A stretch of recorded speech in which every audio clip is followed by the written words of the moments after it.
What's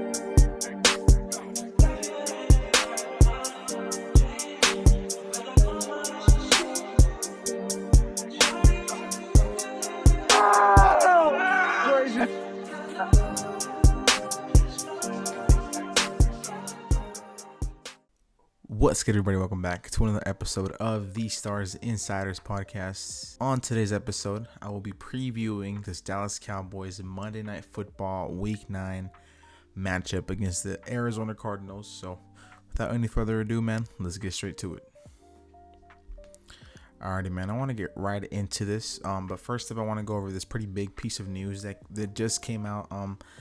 It's gonna be today for me, but yesterday for y'all. So Saturday morning, it came out that Kyler Murray will not be active Monday Night Football against the Dallas Cowboys, and I actually don't think I don't feel like it's a great thing defensively because I feel like you've seen the Cowboys play pretty well against some of these mobile quarterbacks. I feel like it's been a big thing that's been talked about from last year and then this year as well, where the Cowboys haven't been great against what it is to be mobile quarterbacks. But I feel like this year we've been pretty solid of keeping some of these mobile quarterbacks in check. For example, I think the biggest example has been Justin Fields. I think he had like under 30 yards rushing.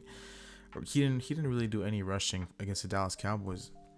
But not really only him. I think Jordan Love, Bo Nix, Bryce Young, pretty much every quarterback we played, it has an ability to run, and they just haven't really ran. I think the biggest reason why they haven't really had to run is because the defensive line is terrible. They've been able to create zero pressure pretty much, and they've been letting up a bunch of stuff upfield. So it's like you're not getting any pressure, and your guys can't cover. So there's really no need to run the football. You can just sit in the pocket and just throw to open receivers, and I think that's been the thing this year.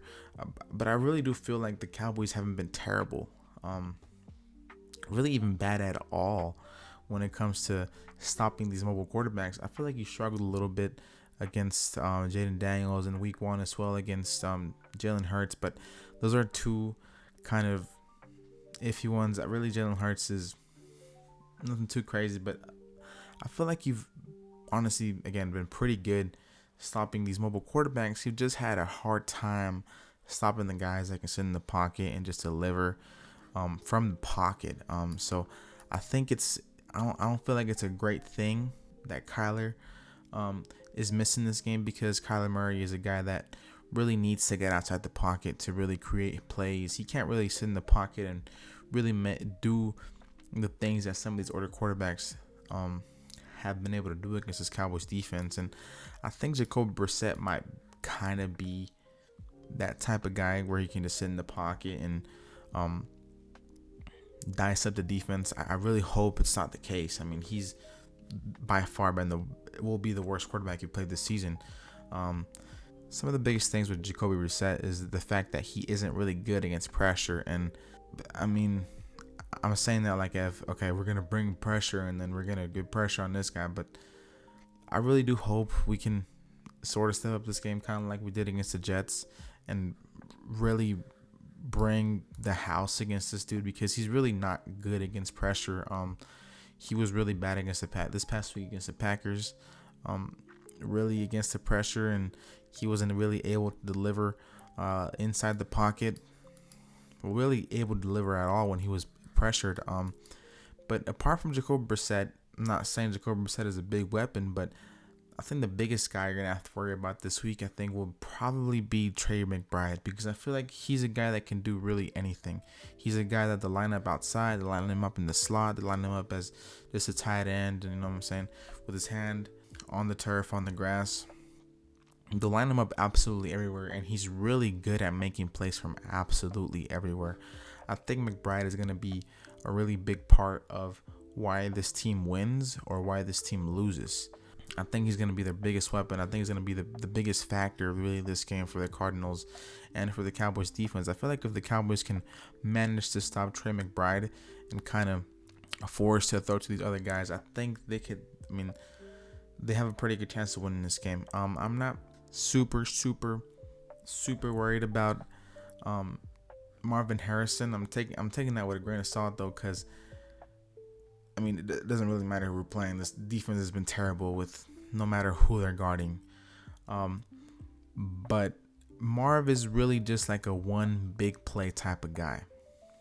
He's not like the guy you'll go to on every down, and that will be Trey McBride. So I feel like if he can just take McBride out the game completely, or even just a little bit, limit him to like 5-6 catches a game or in the game, and just limit his ability after the catch, I think you honestly have a pretty good chance of winning this game. But here, I'm going to just showcase some of the stuff that Trey McBride can do. You can see him lined up right here where my cursor is at. He lines up really everywhere. He's pretty much lined up as a receiver right here, and going against a pretty good safety in my opinion, and Javon Bullard. I mean, he does a really good job here of kind of working against this man coverage here. He uses his size, his strength to just push him away, and gets a really good gain there and a really good play there from Trey McBride. And that's the thing that it's gonna be a tough game for the safeties, especially when you're gonna have to guard this guy one-on-one. I don't think you really have a guy that can do that. I think something the Cowboys might have to entertain is possibly traveling Deron Bland with Trey McBride, which is, it's not really crazy, but it might be a thing you have to do to really limit this offense, because I feel like everything right now is running through Trey McBride and what he's able to do as a pass catcher.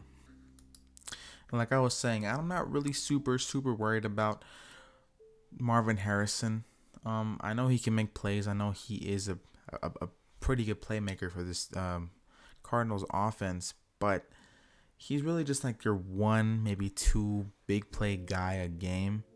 So I feel like if you can just limit these big plays to Marvin Harrison, I think you can pretty much take him out the game completely. I don't think he's a guy to really remove off the game. I don't think it'll be hard for our defense to really delete Marvin Harrison from the game plan. I mean, here's just a showcase of what he can do. Really just one-on-one man coverage. I don't think you have a guy that can guard him like this. You really don't have any guys that can guard him one-on-one. You can probably put Deron Bland on him, but you'll probably have him on Trey McBride. If anything, I'd risk these types of plays to Marv with Trey McBride, because I feel like if Trey McBride will do that pretty much every single down, where he'll find a little pocket in the zones. And let's see if I can find this right here. That's something Trey McBride is really good at doing. It's just kind of finding these pockets in the zones and sitting there. And this is kind of like a little Travis Kelce type of aspect to his game, where he's like, he doesn't run the craziest routes. He can run pretty good routes though, but what he's really good at doing is just finding these pockets in the zones and really just sitting there waiting for his quarterback to see him, and then he does a really good job after the catch. Here's an example right here of this, where he kind of just runs upfield, kind of stops there for a little bit, finds a pocket, and runs upfield. He is a really big dude. It's really easy for him to get just extra like 2-3 yards after contact. All right, moving on here. Like I was saying with Jacoby Brissett, he isn't good against the pressure. That pretty much goes with not every quarterback, but a lot of quarterbacks in the NFL. They're not great against pressure. They tend to make mistakes against pressure, and they lose accuracy against the pressure. And Cardinals, I feel like, don't have a great offensive line, really a dominating guy on the offensive line, where we're like, okay, we got to kind of stay away from this guy's side and kind of move our guys to the other side, maybe to try to create pressure from the other side. I don't think they have a big, like, physically dominant, like, imposing type of offensive lineman. I think their biggest guy is Paris Johnson, but even him, I don't feel like he is the greatest tackle in the NFL. I feel like he is very much beatable, and you can kind of see that. You really saw that last week against the Green Bay Packers. Of course, we don't really have anybody close to what Micah Parsons is, but I've been feeling really good about Ezraku, what he's been able to do, and I feel like this could be a pretty good Ezraku game if he keeps improving and if he keeps showing what he's been showing on tape.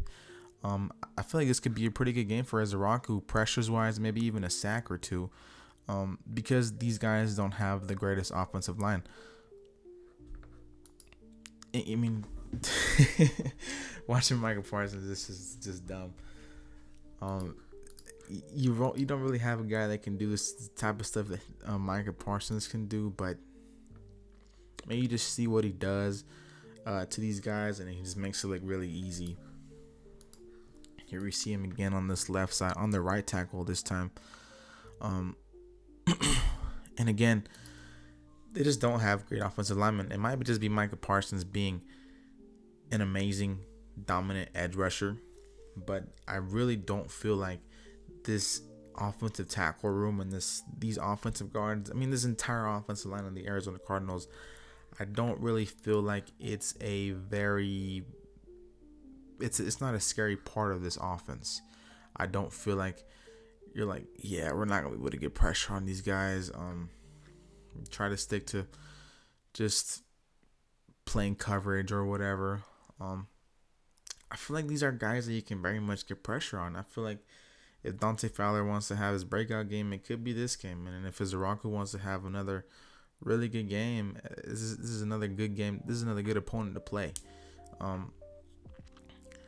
I feel like we're going to have a good game against these tackles and these guards. Osa Odigizua, Kenny Clark, maybe even a little bit of Solomon Thomas in there. And Izaraku, I feel like are going to have pretty good games this weekend. So with that being said, that's pretty much all I have on this Cardinals offense. It's a beatable team.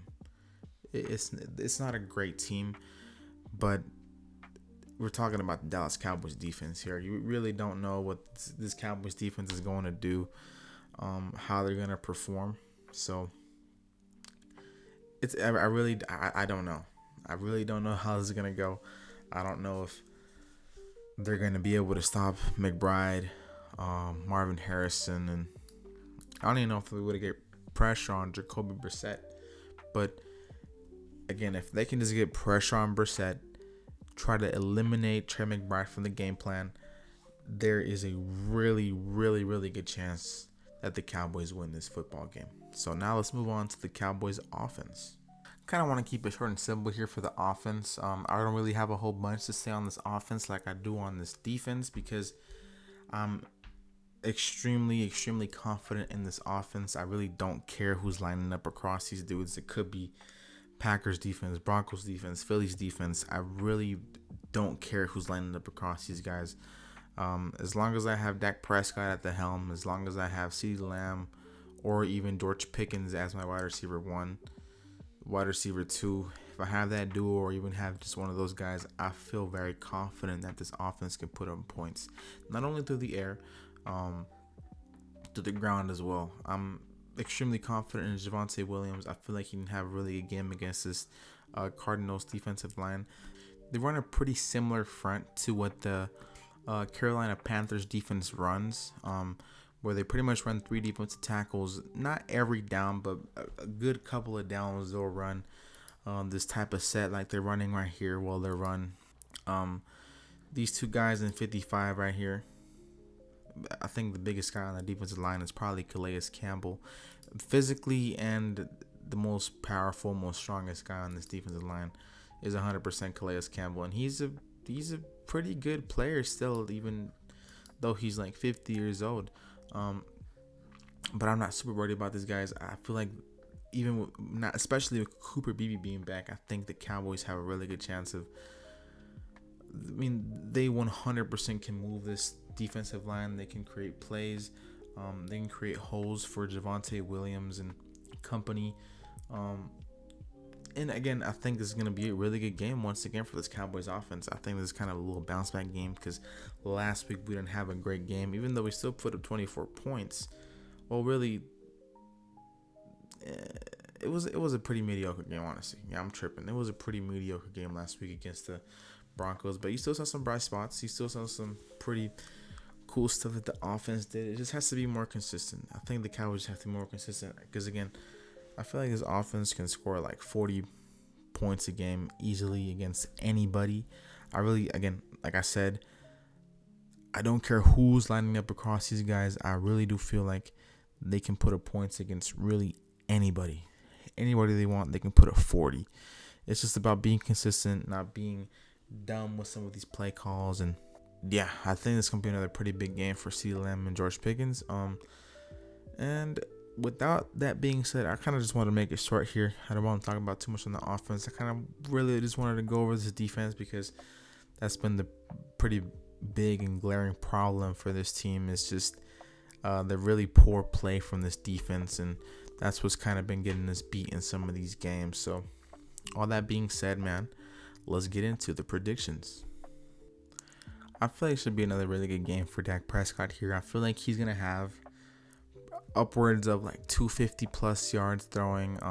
Again, I don't feel like this Cardinals defense is great in any form. I think they're decent in a couple of spots, like the safety spot I feel like they're pretty good at, but I still don't feel like there's guys that can really guard George Pickens and CeeDee Lamb one-on-one. And again, this defensive line isn't super crazy. I'm really not worried about Tyler Guyton too much. Still got to worry about Steele. Steele really hasn't been great. Even after this really long time, I feel like Steele hasn't been great, but I'm pretty confident in Tyler Guyton against these guys. I think he can have a pretty good game against these dudes. He had a solid game against Nick Bonito and Jonathan Cooper. I don't see why he wouldn't have a good outing against like Zaven Collins and Josh Sweat. So I think it should be a pretty good game for Dak. Again, he throws upwards of 250. I give him 2 touchdowns. I think I'll give CeeDee Lamb about 8 receptions and a buck 20 plus. I'll give George Pickens about 5 receptions, maybe 90 yards ish, maybe more, and a touchdown. I think it's gonna be another close game. Just keeping it real. I feel like we can. I feel like we would be able to really blow this team out if we had a competent defense, but we don't. So I don't feel like there is a chance, but I feel like the chance is pretty minimal, pretty small, even with Jacoby Brissett playing, being the starter for these guys. I think it's gonna be another close game. I'm gonna take the Cowboys though. I think the Cowboys bounce back. I really don't think we go 2 straight losses, and then especially to the Arizona Cardinals. Give me Cowboys 31-28. Give me a Brandon Aubrey 100-yard field goal to win the game. Just kidding. Hopefully it doesn't have to come to that, but I think, yeah, give me a Brandon Aubrey long field goal to win this game. This will be a game I will be attending, so it should be pretty fun. So just in case y'all don't see me post a whole bunch this on Monday, is because I will be at the game. So I hope you guys enjoyed today's episode. Try to make these episodes a little more short, a little more enjoyable to watch. I really appreciate the support on this last episode. I feel like it wasn't a great episode, but if for some reason it just kind of went crazy for my YouTube with like 40 some views. I feel like it wasn't a great episode, but it still got a bunch of views. So yeah, thank you guys for the support. I hope you guys enjoy what I'm doing. Once again, I've mentioned this before. I really don't know ball. I'm trying to know ball here with y'all. We're learning together. Thank you guys for watching. I hope you guys enjoyed. I hope you guys hope you guys enjoyed. Please drop a like, subscribe, help your boy out. Motivates me to keep going. Subscribe to the YouTube channel, drop a like, do everything you gotta do. Really does help me. It motivates me when I see some of these numbers and see that people sort of kind of enjoy what I'm doing. So all that being said, I love you guys. God bless each and every single one of you beautiful souls. And yeah, peace.